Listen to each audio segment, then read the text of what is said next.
Howdy. This will have spoilers for episode 7, but if you're interested enough to be watching this, then you've probably already seen it, or don't care about spoilers. First off, I was a Star Wars fan. I watched the original trilogy over and over again until I could almost had everything memorized. But over the years, I've grown away from it. The prequels are part of it, but I think the biggest thing is I've just my tastes for movies have changed. So when they announced that they're making a new trilogy, I was like, because I thought it was like beating a cash cow. And when the trailer for episode 7 came out, I wasn't all that impressed. So, I wasn't excited by it, but I did eventually see it, and I thought it okay. I put it as, fourth best, but that's not saying much. Thinking about it, there are, I guess, like 3 problems I have that are sort of all related. First one was, I guess, lazy writing. It seemed they were brainstorming at 3 a.m., came up with ideas, and the next day they just, there's a map hidden in a droid to Luke, a stormtrooper changes sides. We'll go with that. Some of the plot points just aren't that exciting, I guess. In addition, there's, Rey and Finn just happen to steal the Falcon. They're in space for 5 minutes, and Han and Chewie show up, and the guys hunting Han and Chewie just happen to show up right then. They land on this big base with surely thousands of people, and they find the one walking down the corridor who can talk into turning turning off the shield. And then up until that point, Finn had been shooting and chopping stormtroopers without any thought that they might have been his friends. But he can't just, kill this one because apparently she has a bigger role in the next movie or something. I know the original trilogy had plot holes and inconsistencies and all that, but they have a thick layer of nostalgia, which is why they're okay. That's, I think, part of my change is I want movies that fit better, that are more well written, I guess. There are movies you just, stupid action movies you turn your brain off and enjoy, but I never saw Star Wars as that. I need more meat to my movies, I guess. Second sort of related issue are all the winks and nods to the original trilogy.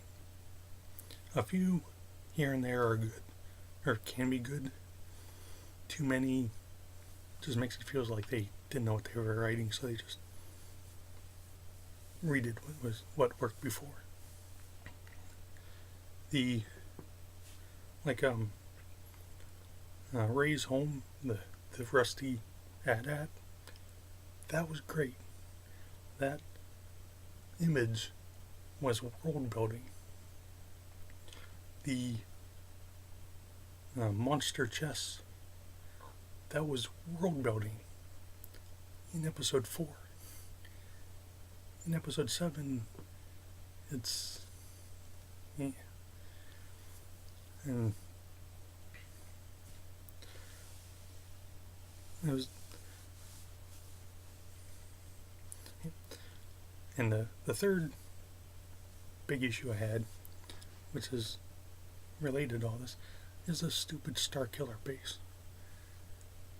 The first Death Star destroyed because nobody put a grate over an exhaust port. Second Death Star, you know how our last Death Star was destroyed by a fighter? Let's build it so that fighters and even bigger ships can fly from space directly into the power core. And this, third Death Star is, gee, we have this super critical component that keeps the whole thing from exploding. Should we bury it under, 10 miles under a mountain, or put it right on the surface where any schmuck in a spaceship can shoot it? And if you wonder, well, there's supposed to be a shield around it. Well, there's supposed to be a shield around the second Death Star. And I mean, this Starkiller base annoyed me before the movie even came out, because it seemed like they were just, returning to the well of having to destroy this super duper weapon. And the one hope was that maybe they failed in destroying it, so then Episode 8 would just be all the bad guys running roughshod over the galaxy. But no.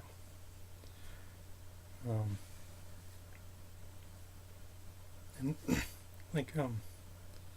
so the first Death Star, the Empire, they saw a need for a planet destroying weapon, and they had the resources to build one. It was destroyed, so then they still saw the need, and they saw the resources, so they built a second one. But there was more to it, because the Emperor had, it's a trap to destroy the rebellion and turn Luke. The First Order, which you think would have fewer resources than the Empire, built one because. So, I mean, overall, I found it okay. But, moving on to another thing, an actual title for this video. Online, you can't toss Jar Jar's severed head without hitting a lengthy review going through all the problems of the prequels, or a fan edit trying to salvage something, or someone reimagining the whole prequel so that they don't suck. And unless episodes 8 and 9 are complete shit, I doubt anything like that will happen for this new trilogy. But whenever I watch a movie, I think, what would I do? How would I handle this? For good movies, I want to steal the idea, steal the premise for a story of my own. And for bad movies, let's make them great. And for okay movies, this is what I would do. So this is my thin idea of how I would have done episode 7. It's not all thought out. I only have a few little bits for episodes 8 and 9, but this is how I would have done. First off, in the original trilogy, it makes sense why the Empire and the Sith were connected, because of the Emperor.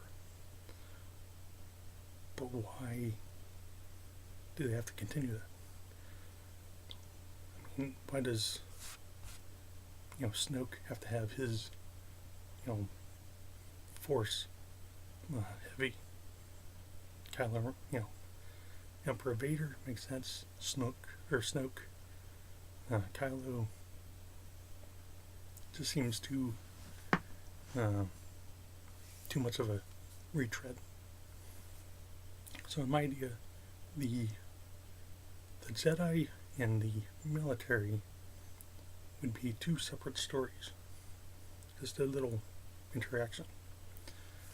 For the Jedi, Luke would be on some inhospitable planet where he's training his new Jedi. There'd be 3 of them, and where do they come from? Right? From the prequels, I almost hate to say this, but from the prequels, I got the impression that since the Jedi didn't have kids, that Force users just appeared at random in the general population, and then they were trained into Jedi. This is why Vader wasn't all that shocked in Episode 4 when the Force is strong in this one. So, what's the other? There's another Force user. They're around. They're just not trained to use all their talents, I guess. So in my version, Luke has found 3 of these. He started training. The first, Ben Solo. One is just some random, unimportant person, and the third would be Rey. In this version, in my version, Rey would not be human. She'd be, an alien with a little bit of makeup, not CGI.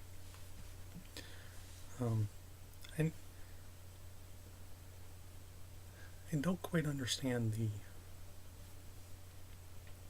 I think 99.99%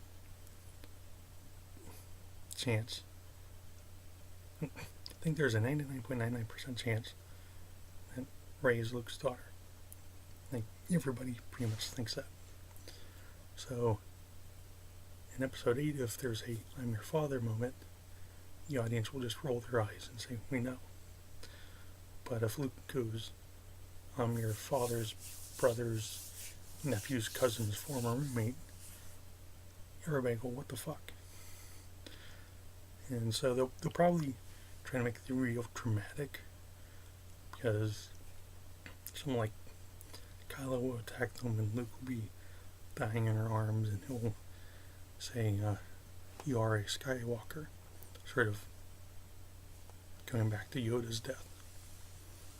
That he might have to do Yoda might say, "A Skywalker you are." But anyway, he'll say that, and then he will literally vanish. But if she's not human, then that's not even an issue. So of these 3, Ben is very anxious, he thinks he should be, because of his parents and his grandfather, he thinks he should be real bad Jedi. And Luke, trying not to show favoritism, is rather distant with him. So Ben's unsure, jealous, angry. He has all these little things going. And Rey is the top student. She's even like a year or so younger than Ben. But like Luke is thinking of maybe naming her a Jedi Master because he's so good at it. So Luke takes them on a field trip to Dagobah. He explained, the jungle has long since taken over Yoda's hut, so all that's left is the cave. So Rey goes in, has a traumatic experience, comes out, she and Luke are talking, and then Ben, puts his lightsaber on, goes in. And his experience is 10 times worse, and he snaps. He comes running out. The third A student tries to stop him, pulls out a lightsaber, chops him in half. Luke and Rey eventually subdue him, bring him back to the training area, and lock him in his room. And then Han and Leia, from their story, show up. And Luke explains everything to him. They go to talk to him. They try to work things out. But they do a few too many, Luke says, and Ben just, you always take Luke's side. And he flips out and, double force chokes him. And then slips out, steals a sip, and flies away. And Luke is just devastated at not just the death of his sister and friend, but failure as a teacher. So Rey promises to bring Ben back. And then she, in a Crane, Chewie, maybe C-3PO and R2, get in a Falcon and fly off to go find him. So that's the Jedi story. As to the military story, in my version, after Return of the Jedi, there's still a lot of Imperial fleet out there. But Palpatine wasn't the kind to share power. So there's, Palpatine, Vader, and everybody else. So once they're gone, there was nobody to take over. And so there's a lot of infighting between remaining Imperialists. A lot of them end up just surrendering to the New Republic. But there's a hard core center that remains, that still has a sizable chunk of the galaxy under their control. And I just call them the Empire because the First Order sounds kind of weird to me. So there's a new Emperor, Bob. And the movie starts with Phasma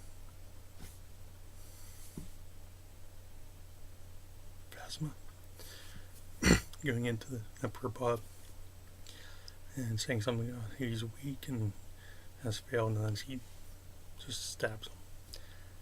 And as he says, like, I'm proud of you, daughter, and then dies.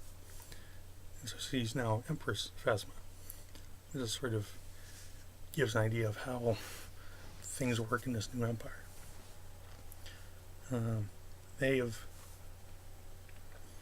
conquered several planets, and they force the inhabitants in as cannon fodder in war against the Republic. They bring back clone troops. They bring back droid troops. They're doing everything in their can to fight the New Republic, and they're starting to get the upper hand. In the Republic, people are just tired of this war. They're tired of their sons and daughters fighting and dying. They're tired of their taxes paying for it. And there's grumbling that, can we just sign a peace treaty and be done with it? So, Han and Leia, who are generals, admirals in my version, they, send out a team to find the cloning planet in the Empire. They get some adventure of that, and then they get the data, and then they plan this massive invasion to destroy it, so that it will weaken the Empire. So there's another General Snoke who had been an Imperial officer, but he surrendered and then switched sides and has served the New Republic for 20 years with honor. but he's not entirely sold on the idea. But so they find, the key clone planet. They send in this massive invasion force, and it's like the beginning of episode 3, but where you actually know and care about the characters and the events. Unfortunately, it fails. The defenses are too strong. Maybe somebody tipped them off. So they come back.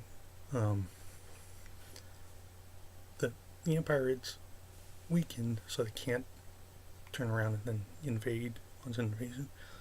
But the Republic also lost a lot of forces, and it's really bad. And the new Chancellor basically says, somebody has to take the blame for this. And so Han and Leia decide they'll retire. They'll just go off, find a quiet planet, and just,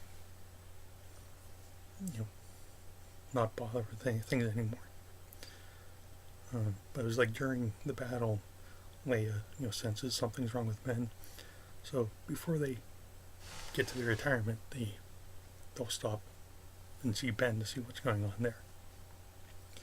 And then episode 7 ends with Snoke going to see the Emperor, or the Chancellor, saying, I kind of hate to do this, but I think we may need an old idea.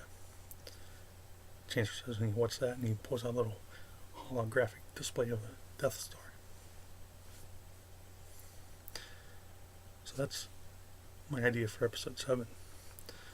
My idea for the opening of episode 8, which would probably piss a lot of people off, is that the New Republic builds a Death Star, just bare bones, even just more skeletonized than the second one.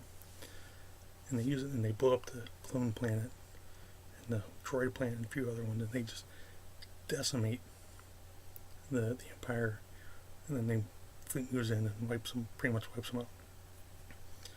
So episode 8 starts, that's in the crawl. And then episode 8 starts with, stars pan down to this, skeleton Death Star, and it pulls back to this big window and all these delegates, wine and whatever. And the Chancellor says, this war made us do terrible things, but we will, rule with peace and justice, not through fear. So, and this weapon is too powerful even for our hands. And he presses a button, boom. So they build a Death Star, use it off screen, and then blow it up. Probably piss a lot of people off. But then Snoke is concerned that, we may have needed that, but Chancellor points out that while Empress Phasma did escape with a small band, they're nothing more than terrorists, and you don't need a planet destroyer to go after terrorists. I guess the only other little ideas I had is that Empress Phasma is somebody was feeding her information up until the Death Star, and so she feels betrayed by somebody, and she wants to find them, not to help the Republic, but just for revenge. And I think somewhere along the lines he runs into Ben. Perhaps they have a dark side love affair, I don't know. And the other idea I had was, we really need to have some Sith involved. The idea that Snoke has an aide. First I thought Finn, but really I guess we need an older actor for this. And in episode 7 you just see in the background, he comes in, says a few things. But in episode 8 there's like a scene where he's walking through a dark part of town and somebody tries to mug him. He just whips the lightsaber out, chops him in half, keeps going. And the idea is, you would think that Snoke, because he's a galactic hero for ending the war, and because the military likes him because he ended the war, that he can use that to gain power. But the idea is that it's actually his aide who is grooming him to be in the power where he can be the puppet master. And he's a phantom menacing the peace of the galaxy, if you will. Some people have issue with the real episode 7, because it sort of reimagined or a soft reboot of the original trilogy. And yeah, you don't need to remake good movies, Wrath of Khan. But remaking bad movies, I think my episode 7 idea would be more of a soft reboot of the prequels. And that's okay because, well, I'm doing it, and they sucked. And it would sort of set up this idea that the peace and stability of the galaxy isn't permanent. There's always internal and external forces trying to break it apart, which could be interesting. So that's my idea. Some of my thoughts on episode 7 that was, and the episode 7 that could have been if they had bothered to come to me to ask how I would have written it. Hope you enjoyed.